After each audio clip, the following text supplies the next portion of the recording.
Singomakhanya ake sithule nasi isigqoko ebese siyakhuleka lapha ya komancinza omancinza intombi yabuyela esokeni onkabishile gagashe sibingelela enkosini uZondi laphana ekade iyobekwa osukwini la izolo ngokusemthethweni ibekwa isilo samabandla ingonyama uMisizulu kaZwelithini siyakhuleka ke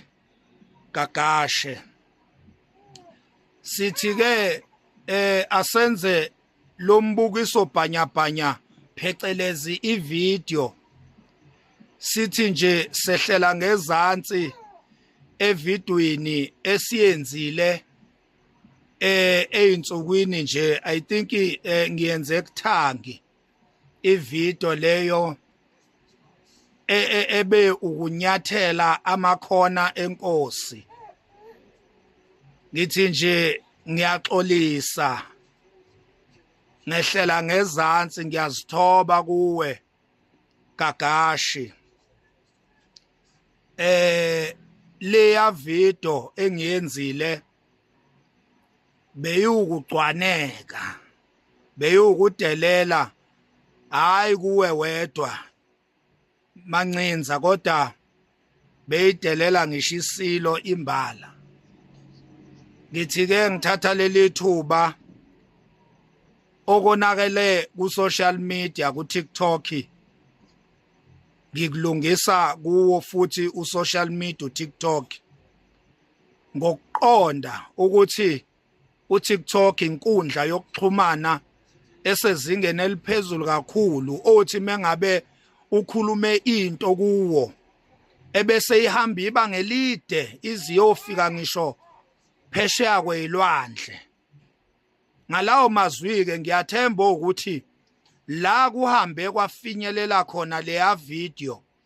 nale engiyenza njengamanje izohamba iziyofika kuthi la leya video beyone khona yanyathela amakhona lena ke izohamba ilungisa ihambe iqoqa la kuhlakazeke khona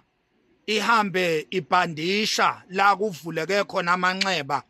evulwa ivideo yami yaphambilini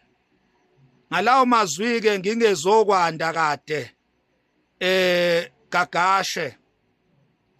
ngithi nje ngiyaxolisa kakhulu maluju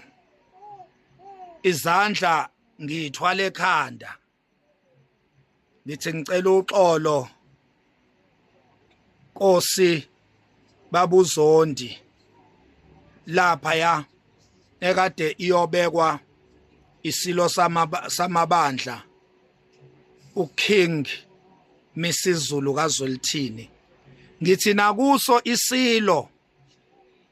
ngithwala izandla ekhanda ngicela uxolo ngiyaxolisa